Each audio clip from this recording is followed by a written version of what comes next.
오늘은 여호수아서에 나오는 도피성에 관한 이야기입니다. 도피성에 관한 이야기는 성경에 여러 번 등장하는데 민수기와 또 신명기 또 출애굽기 이렇게 계속 등장하는 것을 볼 수 있습니다. 도피성 제도는 우리가 잘 알고 있듯이 부지 중 살인한 사람이 피신하여 피해 복수를 면할 수 있도록 하는 그러한 제도입니다. 하나님은 도피성 제도를 설치해서 이스라엘의 정의로운 사회를 구현하기 위해서 그런 제도를 허락하신 것이죠. 첫 번째 1, 2절에 보면 도피성 제도 운영에 대해서 이제 명령하고 계십니다. 도피성 제도의 운영에 관한 규정은 하나님의 명령으로 시작합니다. 여호와께서 여호수아에게 말씀하여 이르시되라는 그런 말씀으로 시작하고 있는 것이죠. 그 본문은 하나님께서 여호수아에게 직접 말씀하시는 그러한 마지막 장면입니다. 이 구절을 통해서 도피성 제도가 그러한 법적인 제도의 차원을 넘어 신적인 계심을 밝히고자 이러한 하나님의 말씀, 하나님께서 명령하셨다라는 것을 밝히면서 시작하고 있습니다. 하나님의 명령은 그래서 모세를 통하여서 도피성을 정하는 것이었습니다. 그래서 오경 안에는 아까 말씀드린 도피성에 관한 규정이 4군데나 기록되어 있을 정도로 도피성에 관해서는 하나님께서 정말로 이런 원하셨던 그런 제도다라는 것을 알 수 있습니다. 3절에 보면 도피성에 설치된 목적에 대해서 규정하고 있는데 도피성 규정의 목적은 고의성 없이 실수로 사람을 죽인 경우에 피해 복수로부터 보호하려는 것이었습니다. 그래서 3절에 피해 보복자는 고엘 하담이라는 히브리어 단어로 기록되어 있는데요. 중임을 당한 자의 가족이나 친족 중에서 복수의 책임을 맡은 사람을 가리킵니다. 그래서 도피성에 피할 수 있는 사람은 부지 중의 실수로 사람을 죽인 자로 한정하고 있습니다. 그러니까 다시 말하면 고의성이 있는 살인의 경우에는 도피성에 피한다 할지라도 피해 복수를 면할 수 없는 것이죠. 그런 갑작스러운 어떠한 부지 중에 일어난 살인에 대해서 그 자를 보호하기 위한 제도로서 도피성을 운영하고 있는 것을 볼 수 있습니다.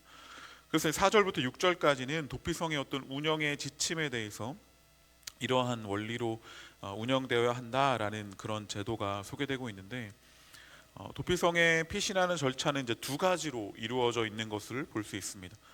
그래서 먼저 실수나 의도치 않은 사고로 사람을 죽인 자는 도피성에 이르러 성읍의 장로들에게 상황을 설명해야 됩니다. 이러한 이유로 여기 오게 되었다라고 설명해야 하죠. 성읍의 장로들이 사정을 듣고 그 살인이 의도성이 없는 것으로 판단되면 그를 받아주어서 그 성에 머물도록 도와주어야 합니다. 이 4절의 절차는 민수기나 신명기에 기록된 도피성 절차에는 언급되지 않은 내용입니다. 여호수아 본문이 이런 도피성에 관계된 추가적인 규례를 이제 여기서 알려주고 있는 것입니다. 그래서 부지 중 살인한 사람은 피해 보복자로부터 생명을 보호받을 권리가 주어지는 것을 볼 수 있습니다. 그래서 따라서 도피성의 장로들은 피해 보복자가 쫓아와서 살인자의 인도를 요구할지라도, 그래서 그 복수를 하려고 사람들이 찾아올지라도 그 요청을 들어주어서는 안 됩니다. 왜냐하면 그가 미워함이 없이 부지 중에 이웃을 죽였기 때문입니다. 미워함 없이 부지 중이라는 표현은 그 살인의 동기를 묻고 있는 것이죠. 그래서 부지 중에 살인한 자가 그리고 도피성에 머물 수 있는 기간은 회중 앞에서 재판을 받고 대제사장이 죽기까지입니다. 그 이후 부지 중에 살인한 사람은 이제 도피성을 떠나서 자기의 고향으로 돌아갈 수 있었습니다. 그러니까 대제사장의 죽음이 그를 자유롭게 하는 것입니다. 제사장의 죽음, 그의 죽음으로 말미암아 이제 살인을 저질렀던 그 자는 이제 자유의 몸이 됩니다. 어쩌면 그래서 이 도피성의 규례는 그리스도의 대속에 관한 그러한 모형을 보여줍니다. 대제사장이 죽은 그 사건으로 인하여서 자유를 얻듯이 그리스도의 죽음으로 인하여 자유를 얻는 그러한 모습을 보여주고 있는 그런 작은 모형이다라고 또한 생각해 볼 수 있는 것이죠. 그러면서 또 7절에서 9절까지 보면 도피성에 대한 운영에 대한 또 다른 이제 또 도피성이 어디에 설치되어 있는지 그 구역에 대해서 이야기해 주고 있습니다. 도피성 운영에 관한 규정이 주어진 후에 이스라엘 백성들은 하나님의 명령에 순종하여 6개의 도피성을 지정합니다. 그래서 8절에 구별하다로 번역된 히브리어 바야커디 슈나터누는 성별하여 드리다라는 그런 의미를 지니고 있습니다. 도피성은 하나님께서 이스라엘 백성들에게 주신 유업 중에서 일부를 하나님께 돌려드린 것입니다. 도피성 제도 전체의 단락은 그래서 여호수아서에서 반복되는 하나님의 명령과 이스라엘의 순종이라는 그런 도식이 계속 이어지는 것을 볼 수 있습니다. 그래서 하나님께서 명령하셨으면 그것을 따르기 위해서 구별하여서 다시 하나님께 드리며 응답하는 그러한 이스라엘 백성의 모습을 볼 수 있는 것이죠. 도피성을 이렇게 정해라 라는 하나님의 명령 가운데 6개를 정해서 하나님 앞에 올려드리는 그러한 모습을 볼 수 있습니다. 도피성은 요단강 서편에서 게데스, 세겜, 헤브론 3개의 성읍이 지정됩니다. 게데스는 납달리 지파의 영토인 갈릴리 지역의 성읍이고, 세겜은 가나안 중부 에브라임 지파의 성읍이고, 헤브론은 헤브론 그러니까 즉 기럇 아르바는 남쪽 유다 지파의 성읍으로 되어 있습니다. 그러니까 지역적인 형평성을 고려한 것이죠. 북쪽, 남쪽 그리고 중간에 이렇게 다 골고루 퍼져 있는 것을 볼 수 있습니다. 그리고 요단 동편의 도피성 목록이 또 8절에 제시되는데, 요단 동편은 그 르우벤 지파 성읍 벳셀, 그리고 갓 지파 성읍 길르앗 라몬, 므낫세 지파의 성읍인 바산 골란 세 성읍입니다. 요단 서편의 도피성이 북쪽에서 남쪽으로 소개된 반면에 요단 동편의 도피성은 남쪽에서부터 북쪽 방향으로 기술되어 있습니다. 요단 동편 도피성의 위치도 남부와 중부와 북부로 되어 있어서 서편처럼 이렇게 어디든 금방 갈 수 있는, 도달할 수 있는 그러한 지역에 도피성이 정해져 있는 것을 볼 수 있습니다.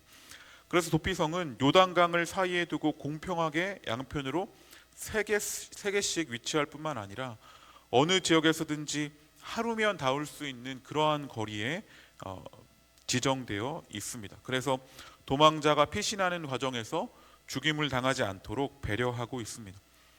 그리고 도피성 규정은 도피성 제도의 목적과 수혜자를 언급하면서 9절로 끝맺고 있는데, 본문은 이스라엘 백성뿐 아니라 거류민들, 그러니까 그런 이스라엘 백성들과 함께 거주한 이방인들도 도피성 제도의 혜택을 볼 수 있는 것을 규정하고 있습니다.